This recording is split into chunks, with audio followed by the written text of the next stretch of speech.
सर्वप्रथम महाकारुणिक सम्यक संबुद्ध को त्रिवार वंदन करते हुए तदुपरांत परम पूज्य बोधसत्व बाबा साहब डॉक्टर भीमराव अम्बेडकर जी के प्रति कृतज्ञता का भाव प्रकट करते हुए तदुपरांत श्रद्धावान उपासक श्रद्धावान उपासिकाओं और बच्चों, आप सभी के प्रति मंगल मैत्री की भावना प्रकट करते हुए आज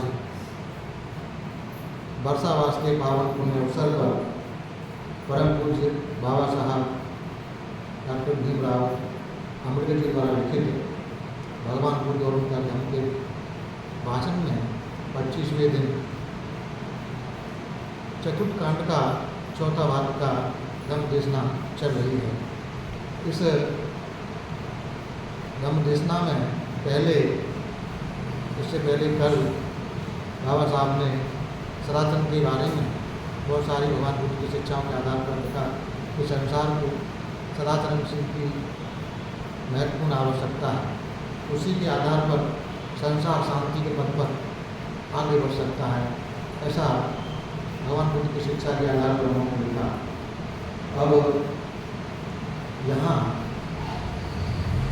चौथे में बाबा साहब लिखते हैं कि सदाचरण में संपूर्णता कैसे प्राप्त की जाए। यह बाबा साहब ने भगवान बुद्ध के एक वचन को लेकर लिखा कि एक बार जब भगवान बुद्ध श्रावस्ती में जेठवनाराम में विराजमान थे तो उनके पास 500 उपासक आए। उनमें से एक का नाम धार्मिक था। धार्मिक ने तथागत से पूछा कि आपके श्रावक सदाचरण में पूर्णता कैसे प्राप्त करते हैं। मैं आपसे यह प्रश्न इसलिए पूछता हूँ क्योंकि आप मानव कल्याण के लिए अनुपम शास्त्रा हैं। समर्थ तैथिक और परिवाचक आपसे बात नहीं पा सके। आयु प्राप्त वृद्ध ब्राह्मण और दूसरे भी शास्त्रार्थ के लोग आपके अनुयायी बन जाते हैं। आपके द्वारा उपदेशित सत्य बड़ा सूक्ष्म है किंतु बड़ा स्वाख्यात है। सब लोग इसके लिए तरसते हैं। भगवान कृपा करके हमें इस प्रश्न का उत्तर दें। भगवान हम उपासकों को आपका परिशुद्ध धर्म श्रवण करने को मिले। तब तथागत ने उन वृद्धि उपासकों पर ध्यान करके कहा कि ध्यान दो, मैं तुम्हें शुद्ध आचरण के नियम कहता हूँ, सुनो और उसके अनुसार आचरण करो। जान से मारो नहीं, हत्या न करो, हत्या का अनुमोदन न करो, सबल या दुर्बल कैसा भी प्राणी हो उसकी हिंसा न करो। कोई उपासक जानबूझकर चोरी न करे, न चोरी कराए, न चोरी का अनुमोदन करे। दूसरे जो दें वही ले, बगैर दिए न ले। अब ब्रह्मचर्य को आग के गड्ढे के समान समझे। अब ब्रह्मचारी बनकर विवाहिता स्त्री से संसर्ग न करें। निजी परिषद में, अदालत में या बातचीत में झूठ न बोलें। न वह किसी को झूठ बोलने के लिए प्रेरित करे, न उसका समर्थन करे। उसे चाहिए कि वह असत्य का त्याग कर दे। उपासक को चाहिए इस नियम को माने कि नशीले पदार्थों को ग्रहण न करे, किसी को पान न कराए, किसी के पान करने का अनुमोदन न करे। देखें कि शराब आदमी को कैसा पागल बना देती है। शराब के नशे में उपासक पाप कर बैठते हैं तथा दूसरे प्रमादी उपासकों को पाप में लगा देते हैं। इसलिए इस पागल बनाने वाले व्यसन का, इस मूर्खता का, इस मूर्खों के स्वर्ग का परित्याग करें। प्राणी हिंसा न करें, चोरी न करें, झूठ न बोलें, नशीले पदार्थों का सेवन से दूर रहें, अब्रह्मचर्य से व्रत रहें तथा रात को बेकार भोजन न करें। सुगंधियों तथा पुष्प मालाओं आदि का त्याग करें तथा ऊंची बड़ी सैया पर न सोएं। इस प्रकार सभी उपोषित दिनों में यह व्रत ग्रहण करें और पवित्र मन से इस अष्टांगिक व्रत का पालन करें। प्रातःकाल इन व्रतों को ग्रहण करें और शुद्ध श्रद्धायुक्त चित्त से भिक्षुओं को यथासामर्थ्य भोजन दान तथा पेय पदार्थ दान दें और दान दें। माता पिता की सेवा करें, धार्मिक धंधा करें। इस प्रकार दृढ़ उपासक ऊंचे पद को प्राप्त करता है। यहाँ बाबा साहब ने उपोषित के बारे में कहा है कि जो उपोषित का पालन करता है वह सदाचरण में संपूर्णता प्राप्त कर सकता है। इस प्रकार बाबा साहब ने उपोषित की भगवान बुद्ध की शिक्षा के आधार पर व्याख्या करके दी। उपोषित इतने कल्याणकारी हैं। यहाँ उन्होंने जो भगवान बुद्ध के धर्म में बताया कि वो ब्रह्म लोक को पैदा हो सकता है, वहाँ पैदा हो सकता है, तो उन्होंने कहा कि सबसे ऊंचा पद प्राप्त कर सकता है उपोषित का पालन करने वाला। अपने शब्दों में उन्होंने बाबा साहब ने लिखा। 5वें में उपोषित कल्याणकारी होते हैं। 5वें में बाबा साहब लिखते हैं, सन्मार्ग पर चलने के लिए साथी की प्रतीक्षा अनावश्यक है। जिस प्रकार हाथी युद्ध में बाण से घिरे हुए तीरों को सहन करता है, उसी प्रकार मुझे दुष्टों के दुर्वचनों को सहन करना चाहिए, क्योंकि संसार में दुर्शीलों की कमी नहीं है। जो हाथी शांत दांत होता है उसी को युद्ध में ले जाया जाता है। जो हाथी शांत दांत होता है उसी पर राजा चढ़ता है। इसलिए प्राणियों में वह जो शांत दांत व्यक्ति है वही सर्वश्रेष्ठ है, जिसे कोई कटुवचन विचलित नहीं करता। शिक्षित खच्चर होता है, सिंधु का शिक्षित श्रेष्ठ अश्व अच्छा होता है। शिक्षित बल संपन्न हाथी अच्छा होता है। आदमियों में आत्मसंयम सबसे अच्छा होता है। ऐसे श्रेष्ठ वाहन भी हमें निर्वाण पथ पर आगे नहीं ले जा सकते। हम स्वयं आत्मनिर्भर आत्मसंयत होकर ही निर्वाण पथ पर अग्रसर हो सकते हैं। अप्रमाद में आनंद न मनाओ, तो अप्रमाद में आनंद मनाओ। स्मृति संपन्न जन युक्त रहो, कभी प्रमाद मत करो। अपने आप को कुपथ से हटाकर सुपथ पर लाओ। हाथी को दलदल से निकालो। यदि तुम्हें कोई एक श्रेष्ठ बुद्धिमान दृढ़ साथी मिला है तो सब चिंताओं को छोड़कर उसके साथ प्रसन्नतापूर्वक विचरण करो। यदि तुम्हें कोई श्रेष्ठ बुद्धिमान साथी नहीं मिला है तो जिस प्रकार राजा अपने जीते हुए प्रदेश को छोड़कर जंगल में अकेले विचरने वाले हाथी की तरह अकेला चल देता है, उसी प्रकार अकेले ही विचरण करो। अकेला रहना अच्छा है, मूर्खों का साथ अच्छा नहीं है। मूर्खों के साथ से अच्छा ये अकेले रहो, कोई पाप कर्म न करे, अल्पिच रहे, एकांत में रहे। जैसे जंगल में बल संपन्न हाथी रहता है। तमाम अकुशल चेतनाओं को त्याग करे। अकुशल चेतनाओं से मुक्ति लाभ करने की विधि यह है कि तुम्हें यह संकल्प करना होगा कि चाहे दूसरे लोग हानि करने वाले हों, तुम्हें किसी को कोई नुकसान नहीं पहुंचाना होगा। चाहे दूसरे लोग हिंसक हों, तुम कभी हिंसा नहीं करोगे। चाहे दूसरे लोग चोरी करें, तुम कभी चोरी नहीं करोगे। चाहे दूसरे लोग पवित्र जीवन व्यतीत न करें, लेकिन तुम पवित्र जीवन व्यतीत करोगे। चाहे दूसरे किसी की निंदा करें, विरुद्ध बोलें, व्यर्थ बोलें, तुम न किसी की निंदा करोगे, न विरुद्ध बोलोगे, न व्यर्थ बोलोगे। चाहे दूसरे लोग लोभ लालच करें, तुम लोभ लालच नहीं करोगे। चाहे दूसरे लोग द्वेषी हों, तुम द्वेषी नहीं होगे।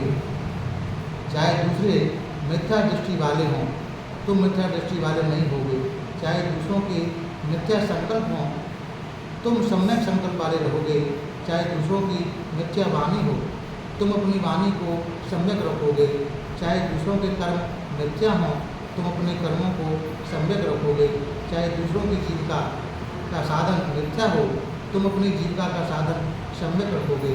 चाहे दूसरों की स्मृति और समाधि असम्यक हो, तुम अपने स्मृति और समाधि सम्यक रखोगे।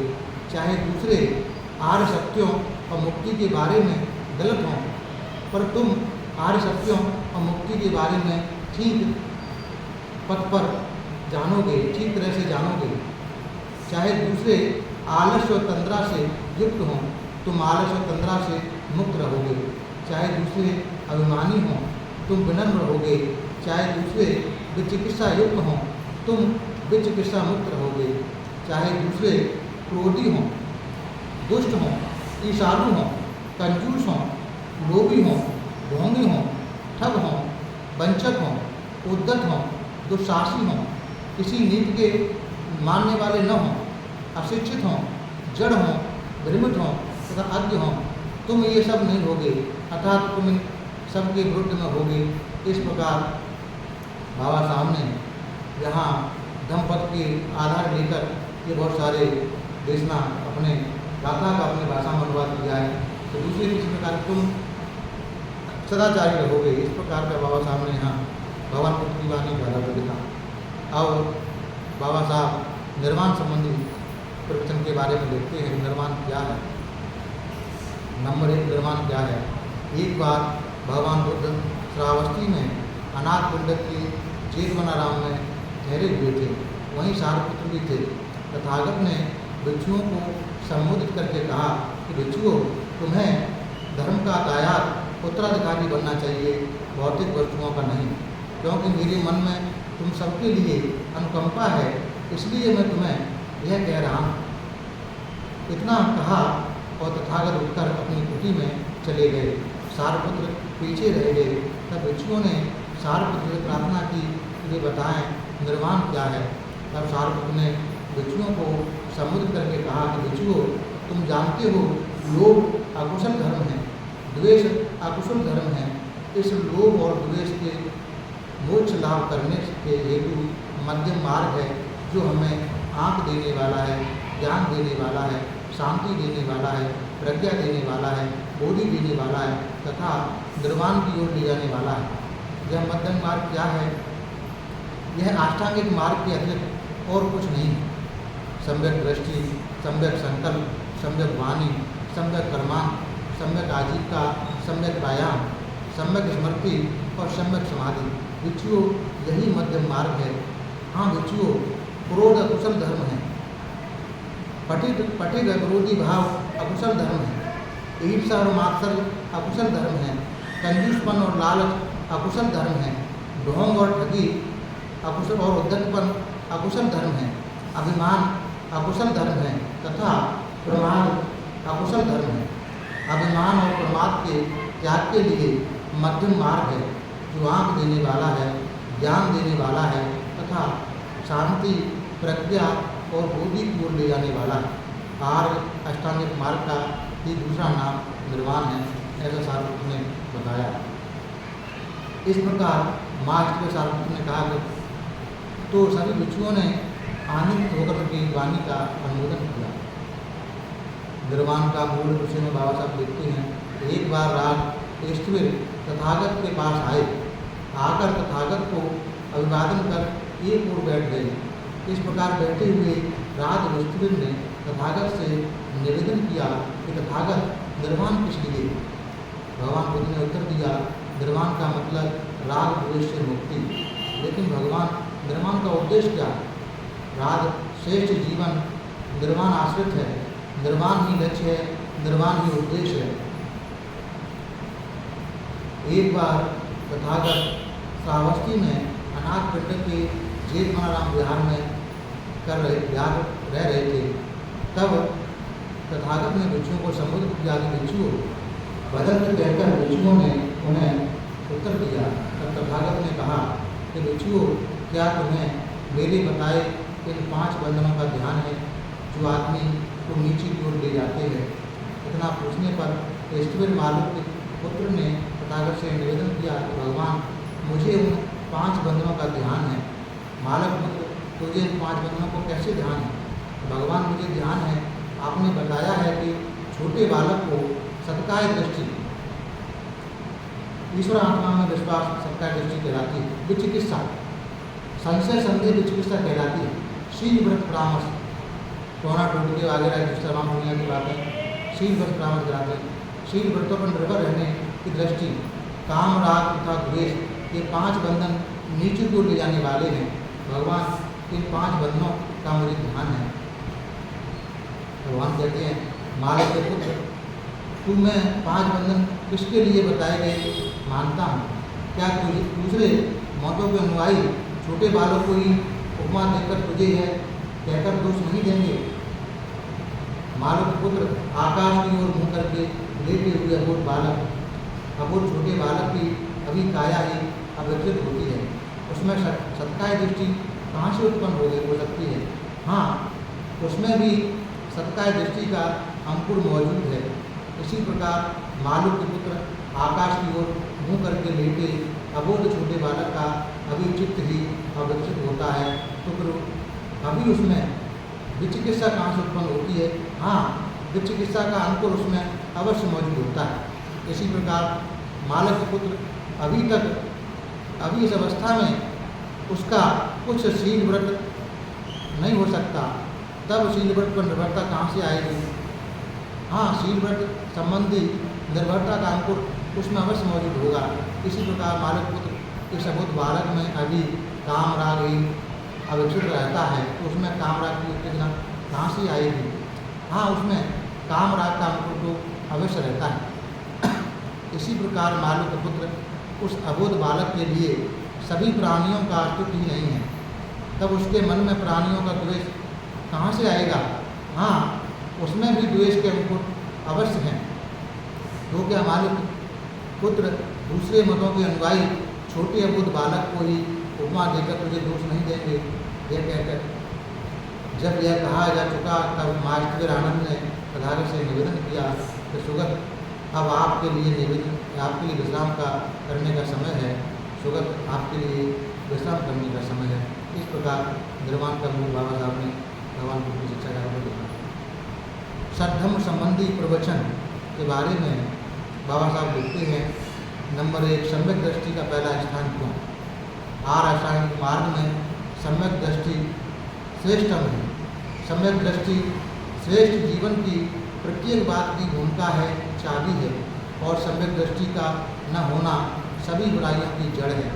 सम्यक दृष्टि के विकास के लिए आवश्यक है आदमी जीवन की प्रत्येक घटना को प्रतीक समुत्पन्न जाने। सम्यक दृष्टि का मतलब ही प्रतीक समुत्पाद के नियम को जान लेना है। भिक्षुओं, जो कोई भी व्यक्ति मिथ्या दृष्टि रखता है, मिथ्या संकल्प रखता है, मिथ्या वाणी रखता है, मिथ्या कर्मांत रखता है, मिथ्या जीविका रखता है,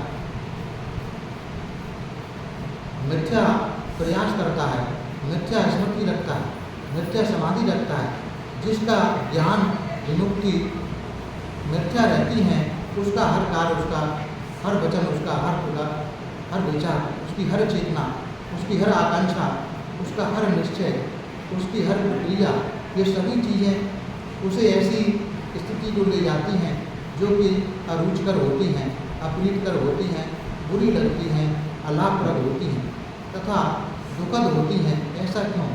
मिथ्या दृष्टि के कारण ऐसा होता है। ठीक आचरण ही पर्याप्त नहीं है। एक छोटा बालक ठीक आचरण कर सकता है, लेकिन इसका यह मतलब नहीं कि उसे इसका ज्ञान है कि उसका आचरण ठीक है। ठीक आचरण के लिए ठीक आचरण का ज्ञान आवश्यक है। आनंद यथार्थ भिक्षु उसे कहते हैं, यथार्थ भिक्षु उसे ही कहते हैं जो बुद्धिपूर्वक संभव और असंभव के भेद को समझ लेता है। दूसरे में बाबा साहब लिखते हैं, मृत्यु के बाद के जीवन की चिंता व्यर्थ है। एक बार ईष्टवीर माँ कश्यप तथा ईष्टवीर सारपुत्र बनारस के पास ऋषि पत्तन के मृतराय में ठहरे हुए थे। ईष्टवीर सारपुत्र शाम के समय ध्यान अवस्था से उठकर ईष्टवीर महाकश्यप के पास गए और एक ओर बैठे। इस प्रकार बैठे हुए सारपुत्र ने ईष्टवीर महाकश्यप से कहा, काश्यप, क्या तथागत मरने के बाद रहते हैं? भगवान बुद्ध ने यह बात अव्याकृत नहीं किया, तथागत मरने के बाद रहते हैं। तो क्या तथागत मरने के बाद नहीं रहते? तो भगवान बुद्ध ने यह बात भी अब अव्याकृत किया है कि तथागत मरणानंतर नहीं रहते। तो क्या तथागत मरने के बाद रहते भी हैं या नहीं रहते? भगवान बुद्ध ने यह भी अव्याकृत किया है कि तथागत रहते भी हैं नहीं रहते। तो क्या तथागत मरांतर मरने के बाद नहीं भी रहते और नहीं भी रहते हैं, रहते भी हैं। भगवान बुद्ध ने यह भी बात अव्याकृत रखी है, तथागत मरांतर रहते हैं कि नहीं रहते, लेकिन तथागत ने इसे अव्याकृत क्यों नहीं किया? यह एक ऐसा प्रश्न है जिसका उत्तर देने से मनुष्य का कुछ भी लाभ नहीं। यह श्रेष्ठ जीवन का आरंभ भी नहीं है। इससे न प्रज्ञा की प्राप्ति होती है, न निर्वाण की ओर ले जाता है। यही कारण है कि तथागत ने इनको अव्याकृत रखा है, जिनसे मनुष्य का कल्याण नहीं है। ऐसी बातों को तथागत ने धर्म चर्चा का कहीं स्थान नहीं दिया। तीसरे में लिखते हैं बाबा साहब, ईश्वर से प्रार्थनाएं और याचनाएं करना बेकार है। बाबा साहब भगवान बुद्ध के धर्म के आधार पर लिखते हैं कि एक बार भगवान बुद्ध ने वासेठ से बातचीत करते हुए कहा, यदि एक अचिरवती नदी के किनारे एक लबालब भरी नदी, एक आदमी जिस नदी के दूसरे तट पर काम हो उसे पार करना चाहे और किनारे पर खड़ा होकर वो दूसरे किनारे पर पुकार लगाए, हे उधर के किनारे इधर आ जाओ, हे उधर के किनारे इधर आ जाओ, हे वासेठ, अब यह सोचो, क्या उस आदमी के प्रार्थना करने से याचना करने से, आशा लगाने से, स्तुति करने से वह दूसरा किनारा उधर से इधर चला आएगा? ठीक इसी तरह वासेठ, तीन वेदों के जानकार ब्राह्मण, उन गुणों की अपेक्षा करके जो वास्तव में किसी को सच्चा ब्राह्मण बनाते हैं, उन दुर्गुणों का अभ्यास करते हैं जो किसी को भी अब्राह्मण बनाते हैं, ऐसी प्रार्थनाएं करते हैं। हे इंद्र, हम तेरा आह्वान करते हैं। हे ब्रह्मा, हम तेरा आह्वान करते हैं। हे ईशान, हम तेरा आह्वान करते हैं। हे प्रजापति, हम तेरा आह्वान करते हैं। हे ब्रह्मा, हम तेरा आह्वान करते हैं। वासेठ, यह निश्चित है कि ऐसा ही नहीं हो सकता कि अपनी प्रार्थनाएं, अपनी याचनाएं, अपनी आशाएं और अपनी स्थिति के कारण वह ब्राह्मण अपने मृत्यु के बाद ब्रह्मा में लीन हो जाए, ऐसा निश्चय से हो नहीं सकता। फिर बाबा साहब चौथे में लिखते हैं, आदमी को भोजन उसे पवित्र नहीं बनाता। एक बार एक ब्राह्मण भगवान बुद्ध के पास आया और उसने प्रश्न उठाया कि भोजन आदमी के चरित्र पर प्रभाव पड़ता है, भोजन से आदमी के चरित्र पर प्रभाव पड़ता है या नहीं? ब्राह्मण बोला, जो गिरी, दाल, फलियाँ, पोपले, इस तरह के भोजन यदि ठीक से मिले तो उस राजन में सहायक होता है। मुर्दार मांस का खाना खराब है। भगवान, यद्यपि आप कहते हैं कि आप मुर्दार मांस नहीं खाते, लेकिन आप पक्षियों के मांस का बना हुआ एक से एक बढ़िया भोजन कर लेते हैं। मैं आपसे पूछता हूँ, मुर्दा मांस किसे कहा जाता है? तथागत ने उत्तर दिया, किसी प्राणी की हत्या करना, किसी का अंग छेद करना, मारना पीटना, वध करना, चोरी, झूठ बोलना, ठगी, वंचा, व्यभिचार, ये सब मुर्दार मांस है। मैं ऐसा मुर्दार भोजन नहीं करता हूँ। काम भोगों के पीछे पड़े रहना, पेटूपन, अपवित्र जीवन जीना, बैर, विरोध, ये सब मुर्दार मांस हैं। मैं ऐसे मुर्दार भोजन नहीं करता। चुगलखोरी, निर्दयता, विश्वासघात, अत्यंत अभिमान तथा कमीना, कंजूसपन, ये सब मुर्दार मांस हैं। मैं ऐसा मांस भोजन नहीं करता। क्रोध, मान, विद्रोह, चालाकी, ईर्षा, उबाल, अहंकार, कुसंगति, ये सब मुर्दार मांस हैं। मैं ऐसा मांस भोजन नहीं करता। नीच जीवन, किसी को झूठ मूठ, बदनाम करना, धोखा देना, वंचक होना, धोखाधड़ी करना, बदनामी करना, ये सब मुर्दार मांस हैं। मैं ऐसा मुर्दार मांस भोजन नहीं करता। वे हत्या करने या चोरी करने का व्यसन, ये अपराध, ये खतरों से भरे हैं, वे नरक के द्वार हैं, ये सब मुर्दार मांस हैं। मैं ऐसा मांस भोजन नहीं करता।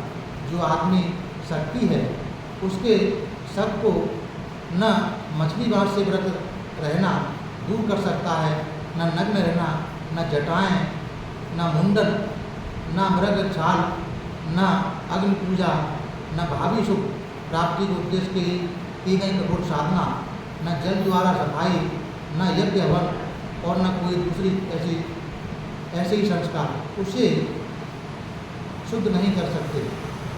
अपनी इंद्रियों को संयत रखो, अपने ऊपर काबू रखो, सत्य का आग्रह करो, दयावान बनो। शांत पुरुष सब बंधनों को तोड़ देता है और सब दुखों को जीत लेता है। वह फिर देखते सुनते रहने के बावजूद, अनासक्त रहने के बावजूद, अनासक्त रहने के कारण निर्मल रहता है। तथागत के इस ऊंचे त्राण करने वाले धर्म की देशना सुन, जिसमें मुर्दार मास की निंदा की गई थी और जो दुख का क्षय करने वाली थी। ब्राह्मण ने विनम्रतापूर्वक वंदना की और तत्काल प्रवज्जा की याचना की। इस प्रकार बाबा साहब ने उस मुर्दार मास के बारे में भगवान बुद्ध की जो वाणी थी, उपदेश था, उसको यहाँ इंगित किया। 5वें में लिखते हैं, भोजन नहीं पवित्र कर्मों का महत्व है। यह जिसना आमगंध नाम के एक ब्राह्मण तपस्वी अपने शिष्यों के साथ हिमालय में रहता था। वह मछली मांस नहीं खाते थे। प्रतिवर्ष वे कुछ नमक खटाई खाने के लिए अपने आश्रम से नीचे उतरकर बस्ती में आते थे। गांव के लोग उनका बड़ा स्वागत करते और 4 महीने तक लगातार उनका आतिथ्य करते। तब भिक्षु संघ सहित भगवान बुद्ध भी वहाँ आए। लोगों ने तथागत का धर्म उपदेश सुना तो उनके श्रावक बन गए। सदा की भांति तपस्वी आमगंध और इसके शिष्य भी उस गांव में आए, लेकिन लोगों ने उसी उत्साह से उनका स्वागत नहीं किया। आमगंध को यह जानकर निराशा हुई कि तथागत ने मछली मांस के भोजन का निषेध नहीं किया, मना नहीं किया। इस बारे में यथार्थ जानकारी प्राप्त करने के लिए वह श्रावस्ती के जेतवन घाट पहुँचा, जहाँ तथागत ठहरे हुए थे। वह बोला, जो फलियाँ और फल, खाने लायक पत्ते और जड़ें हैं, किसी भी लता पर लगने वाली सब्जी, उन चीज़ों को न्याय प्राप्त कर जो कोई खाने वाला खाता है वह सुख भोग के लिए झूठ नहीं बोलता। आप दूसरों के दिए हुए, दूसरों के द्वारा तैयार किए गए बढ़िया से बढ़िया मांस भोजन ग्रहण करते हैं और इस प्रकार चावल मांस का पुलाव खाते हैं। वह आमगंध खाता है। आप पक्षी के मांस का पका हुआ बढ़िया चावल खाते हैं और कहते हैं कि मुझ पर आमगंध का दोष लागू नहीं होता।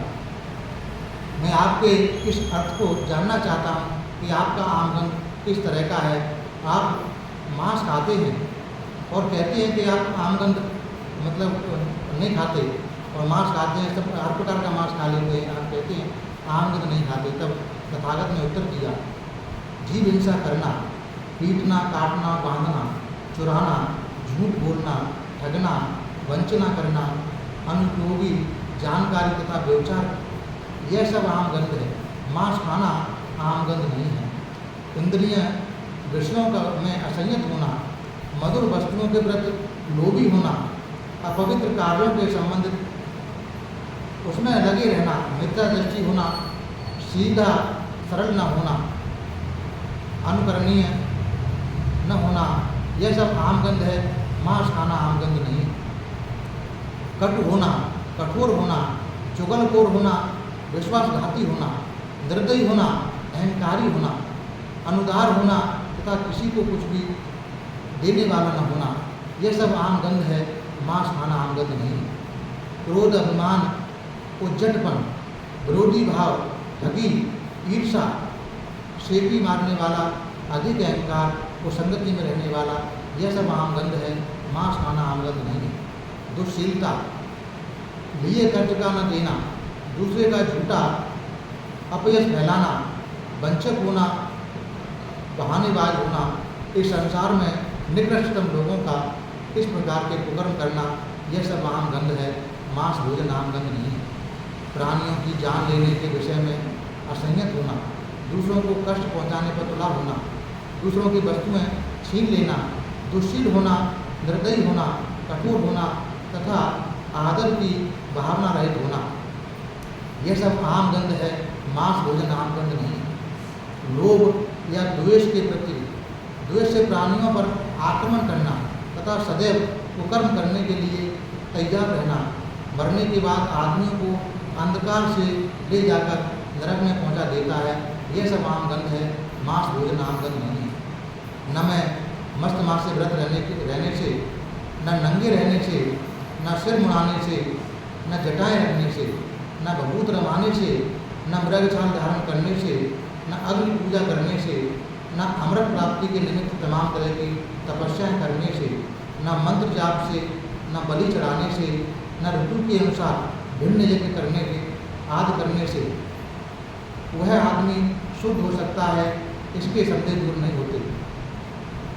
जो संयत इंद्रिय है, जो धर्म में स्थित है, जिसे शील पालन में आनंद अनुभव होता है, जिसने आसक्ति को त्याग कर दिया है, जो दुख का क्षय कर चुका है, वह आदमी देखे सुने के साथ आसक्त नहीं होता। यह कुशल कर्म भी है जो आमगन है, मांस भोजन आमगन नहीं है। यहाँ बाबा साहब ने भगवान बुद्ध के दो सूत्रों के माध्यम से जो भोजन को लेकर लोग सवाल पैदा करते हैं कि मांस खाना अपवित्र बनाता है, मांस का भोजन आम गंध है, ब्राह्मणों ने चर्चाएं की, तब बाबा साहब इसको इंगित करते हैं कि भगवान बुद्ध की शिक्षाओं के आधार पर उन्होंने लिख कर दिया है, बताया है आम गंध क्या होता है। जो दूसरों को कष्ट पीड़ा पहुंचाता है वो मांस खाने से ज़्यादा भयंकर होता है। जो दूसरों को कष्ट पीड़ा नहीं देता किसी प्रकार से, तो वह उस व्यक्ति से अच्छा है, ऐसा बाबा साहब ने लिखा है भगवान बुद्ध की शिक्षा को लेकर। अगला है बाह्य शुद्धि पर्याप्त है। एक बार भगवान बुद्ध श्रावस्ती में विहार कर रहे थे, उस समय संथारक ब्राह्मण भी वहीं रहता था, पानी से शुद्धि मानने वाला था, पानी से शुद्धि क्रिया करता था। रात दिन वह प्राय स्नान करने में लगा रहता था। जब आनंद महास्थित चीवर धारण कर अपना पात्र चीवर साथ ले श्रावस्ती में भिक्षाटन के लिए निकले, भिक्षाटन से लौटकर भिक्षा ग्रहण कर चुकने पर आनंद महास्थित तथागत के पास पहुँचे, अभिवादन किया, एक ओर बैठ गए। इस प्रकार बैठे आनंद ईश्वरी ने कहा कि भगवान, यहाँ श्रावस्ती में शंकररथ नाम का एक ब्राह्मण रहता है, वह पानी से शुद्धि में विश्वास रखता है, पानी से शुद्धि ही करता रहता है। रात दिन उसका अधिकांश समय स्नान करने में खर्च होता है। भगवान, यह अच्छा होगा यदि आप शंकररथ ब्राह्मण पर दया करके उससे भेंट करने चले। तथागत ने मौन रहकर स्वीकार किया। दूसरे दिन प्रातःकाल तथागत अपना चीवर पहनकर पात्र चीवर साथ ले शंकररथ ब्राह्मण के घर जा पहुँचे। वहाँ जाकर बिछे आसन पर बैठे। तब शंकररथ ब्राह्मण जहाँ तथागत थे वहाँ आया तो सच्ची पूछकर एक ओर बैठ गया। उससे बैठ जाने पर संतर ब्राह्मण से तथागत ने पूछा, ब्राह्मण, जैसा लोग कहते हैं, क्या यह सच है कि तुम जल से शुद्धि में विश्वास रखते हो, पानी से शुद्धि होती है ऐसा समझते हो, तुम्हारा रात दिन अधिकांश समय स्नान करने में खर्च होता है? कि श्रवण गौतम, यह सच है। ब्राह्मण, इस प्रकार रात दिन स्नान आदि करने से तुम लाभ क्या देखते हो? कि श्रवण गौतम, इस तरह से कि दिन में मुझसे कुछ भी पाप कर्म होते हैं, मैं उसे उसी दिन शाम को धो डालता हूँ, और रात को मुझसे पाप कर्म होते हैं, वह प्रातःकाल उठते ही धो डालता हूँ, स्नान करके धो डालता हूँ। इस प्रकार रात दिन स्नान आदि करने से मुझे यही लाभ दिखाई देता है। तब तथागत ने कहा कि धर्म ही वह जल स्रोत है जो स्वच्छ है, जो निर्मल है। यहाँ सब शास्त्रों के ज्ञाता स्नान करने आते हैं तो उनका प्रत्येक अंग शुद्ध हो जाता है तथा दूसरे के तट पर चले जाते हैं। तथागत ने ऐसा कहने पर संथारक ब्राह्मण बोला कि श्रीमन गौतम, यह अद्भुत है, आज से जीवन पर्यंत आप मुझे अपना शरणागत उपासक जाने। ऐसा उन्होंने भगवान बुद्ध ने उपदेश दिया धर्म का, शील का, कि शील से प्रसिद्धि हेतु से ठीक प्रकार से समझाया था। यहाँ बाबा साहब ने बहुत छोटे में लिख के दिया। पवित्र जीवन क्या है? एक बार भगवान बुद्ध चार्का करते समय भिक्षुओं को निम्नलिखित प्रवचन दिया। भिक्षुओं, यह पवित्र जीवन न लोगों को ठगने के लिए है, न उनसे कुछ प्राप्त करने के लिए है, न लाभ यश की प्राप्ति के लिए है, न शास्त्र याद करना सीखने के लिए है, न इसलिए कि लोग जान जाएं यह अमुक है। निश्चय से भिक्षुओं इस पवित्र जीवन का अभ्यास किया जाता है, शरीर और वाणी को संयत रखने के लिए, आंसुओं को दूर करने के लिए तथा चित्त की विमुक्ति और तृष्णा का क्षय प्राप्त करने के लिए। ऐसा बाबा साहब को उनके बारे में भगवान बुद्ध की वाणी से लिखा। अब बाबा साहब सामाजिक और राजनीतिक प्रश्नों का प्रवचन जो भगवान बुद्ध ने दिए हैं उसके बारे में लिखते हैं कि राजाओं की कृपा के भरोसे मत बैठो। एक बार भगवान बुद्ध राजगृह के वेणुवना राम बिहार में कलंदक निपाप में ठहरे हुए थे। उस समय राजकुमार अजातशत्रु देवदत्त का सहायक बना हुआ था, जो कि भगवान बुद्ध का विरोधी बन गया था। वह 500 गाड़ियों में भोजन भरे 500 बर्तन लाद कर देवदत्त के समर्थकों तक सुबह शाम पहुंचाता था। तब कुछ भिक्षु तथागत के पास आए, अभिवादन किया और एक ओर बैठ गए। एक ओर बैठे हुए भिक्षुओं ने ये सभी बातें तथागत को सुनाई। तब तथागत ने भिक्षुओं को संबोधित करके कहा कि भिक्षुओं, राजाओं से लाभ सत्कार की खुशामद की इच्छा न करो। जब तक भिक्षुओं अजातशत्रु 500 गाड़ियों में भोजन भरे 500 बर्तन लाद कर देवदत्त के समर्थकों तक सुबह शाम पहुँचाता है, तब तक इसमें देवदत्त की हानि है, लाभ नहीं। भिक्षुओं, यदि कोई किसी पगले कुत्ते की नाक तक किसी की कलेजी से ले जाता है तो वह उस कुत्ते को और अधिक पागल बनाएगा। इसी प्रकार जब तक भिक्षुओं अजातशत्रु 500 गाड़ियों में भोजन भरे 500 बर्तन लाद कर देवदत्त के समर्थकों तक सुबह शाम पहुंचाता है, तब तक उसमें देवदत्त की हानि है, लाभ नहीं। भिक्षुओं, राजाओं से मिलने वाले लाभ सत्कार खुशामद और भेंट आदि इतने भयानक होते हैं, वे शांति प्राप्ति के मार्ग में बड़ी कटु हैं, दुखद बाधाएं हैं। इसलिए भिक्षुओं ऐसा अभ्यास डालना चाहिए कि जब हमें राजाओं के लाभ सत्कार खुशामद और भेंटें आदि मिलेंगे, हम उन्हें स्वीकार करेंगे और जब वह सिर पर आ पड़े तो हम उन्हें जकड़ के नहीं पाएंगे। हमारे हृदय में उनका कोई स्थान नहीं होगा और वे हमें राजकुमारों का गुलाम नहीं बना सकेंगे। दूसरे में बाबा साहब लिखते हैं, राजा धार्मिक होगा तो प्रजा भी धार्मिक होगी। यह भगवान बुद्ध की देशना थी। एक बार भगवान बुद्ध ने भिक्षुओं को संबोधित करते हुए कहा कि भिक्षुओं, ऐसे समय में जब राजा अधार्मिक हो जाते हैं तो उनके मंत्रीगण और अफसर भी अधार्मिक हो जाते हैं। जब मंत्रीगण और अफसर अधार्मिक हो जाते हैं तो ब्राह्मण और गृहपति भी अधार्मिक हो जाते हैं। जब ब्राह्मण और गृहपति अधार्मिक हो जाते हैं तो नगरों के नागरिक भी और ग्रामों के ग्रामीण भी अधार्मिक हो जाते हैं। लेकिन भिक्षुओं, ऐसे समय पर जब राजा धार्मिक होते हैं तो उनके मंत्रीगण और अफसर भी धार्मिक होते हैं। मंत्रीगण और अफसर धार्मिक होते हैं तो ब्राह्मण और गृहपति भी धार्मिक होते हैं। जब ब्राह्मण और गृहपति धार्मिक होते हैं तो नगरों के नागरिक और ग्रामों के ग्रामीण भी धार्मिक हो जाते हैं। जब गौएं नदी पार करती होती हैं तब यदि बूढ़ा बैल गलत रास्ते पर जाता है तो उसका अनुकरण वो गायें करती हैं, वे भी सब गलत मार्ग पर अनुकरण करती हुई जाती हैं उस बूढ़े बैल के पीछे पीछे। इस प्रकार आदमियों में जो मुखिया होता है, यदि वह गलत रास्ते पर चलता है तो दूसरे लोग भी उसी के रास्ते पर चलते हैं। इसी प्रकार जब राजा पथभ्रष्ट होता है तो समस्त राज्य दुखी होता है।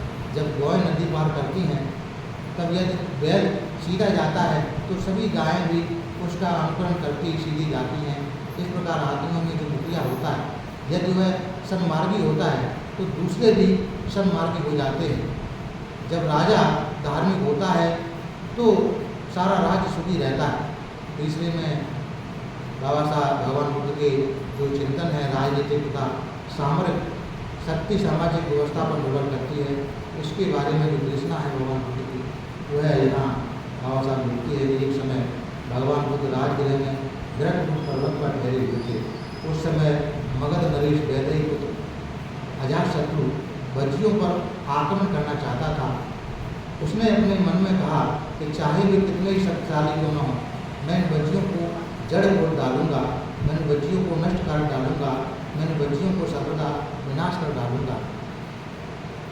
तब उसने मगध के प्रधानमंत्री वर्षकर ब्राह्मण को बुलाया और कहा, ब्राह्मण तुम जाओ और भगवान बुद्ध के बाद मेरी ओर से उनके चरणों में नमस्कार करो और तब उनका कुशल समाचार पूछो कि वे निरोगी और स्वस्थ हैं या नहीं, और तब उनसे कहो कि मगध नरेश वैदेही पुत्र अजातशत्रु वज्जियों पर आक्रमण करना चाहता है। उसका कहना है कि चाहे वे कितने ही शक्तिशाली हों, वह उनकी जड़ उखाड़ देगा, वह उनको नष्ट कर डालेगा या उसका सर्वदा विनाश कर देगा। ऐसा कहने पर जो कुछ तथागत कहें उसे ध्यानपूर्वक सुनना और आकर मुझे बताना, क्योंकि बुद्धों का कथन कभी अन्यथा नहीं होता। तब वर्षकार ब्राह्मण ने राजा के वचनों को सुना और कहा कि जैसा आप चाहते हैं वैसा ही होगा, और वह बहुत से सुंदर सुंदर रथ जुतवाकर वह गर्भकूट पर्वत पर पहुंचा। तब जहां पर्वत पहुंचकर वर्षकार ब्राह्मण ने तथागत को अभिवादन किया, उनका कुशल समाचार पूछा और राजा की आज्ञा के अनुसार मगध नरेश का संदेश तथागत के सामने निवेदन किया। उस समय आनंद स्थिर तथागत के पास खड़े थे। तथागत ने आनंद को संबोधित करके पूछा, आनंद क्या तुमने सुना है कि वज्जीगण के लोग प्राय अपनी सार्वजनिक समितियों की बैठकें करते रहते हैं? आनंद ईश्वर ने उत्तर दिया, हाँ भगवान, मैंने सुना है कि समितियों की बैठक वो करते रहते हैं, कि जब तक वो बैठकें करते रहेंगे तब तक वज्जियों की वृद्धि होगी, उनका हानि नहीं हो सकती।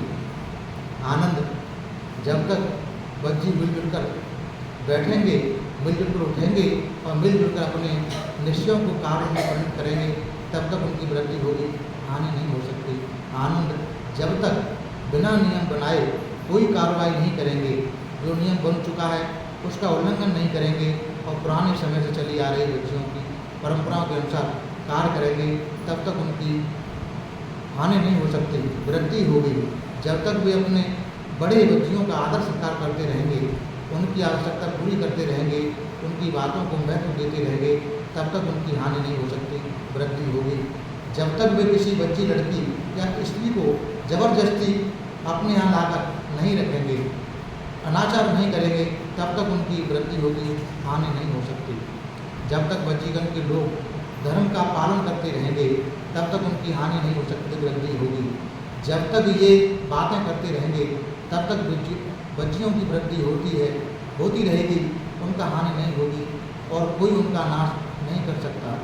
थोड़े शब्दों में भगवान बुद्ध ने कहा कि जब तक वज्जीगण प्रजातंत्र विश्वास करते हैं, प्रजातंत्रात्मक ढंग में रहते हैं, तब तक उनके गणराज्य की कोई खतरा नहीं है।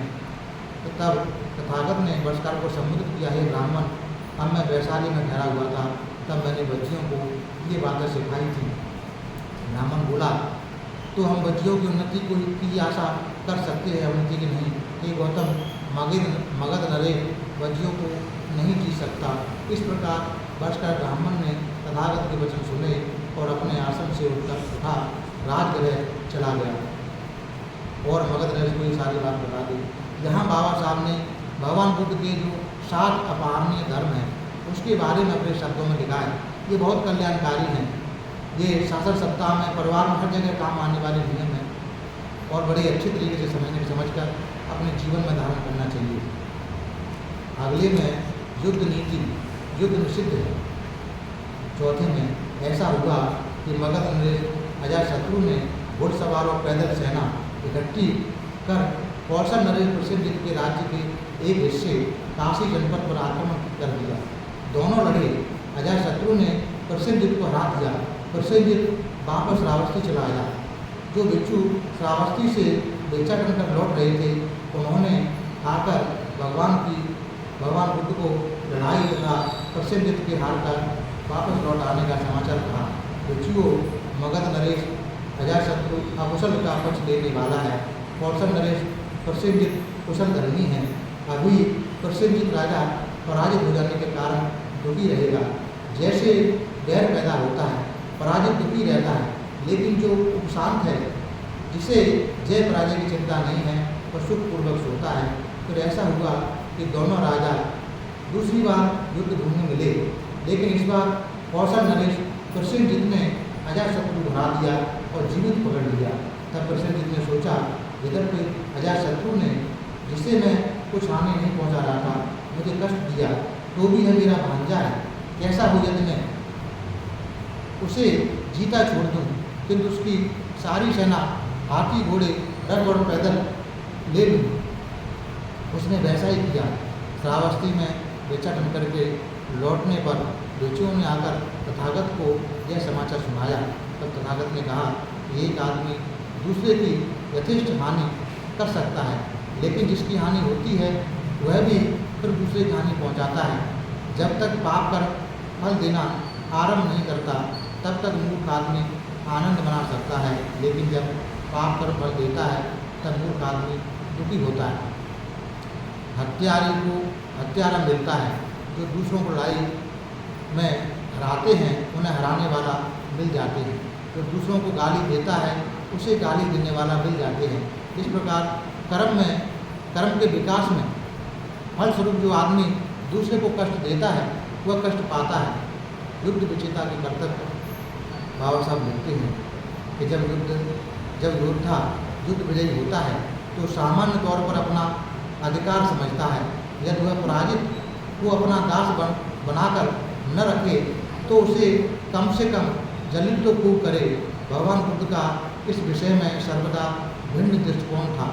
वे समझाते थे यदि शांति का कुछ भी अर्थ है तो उसका यही अर्थ होना चाहिए कि विजेता अपनी विजय से विजित होकर सेवा करे।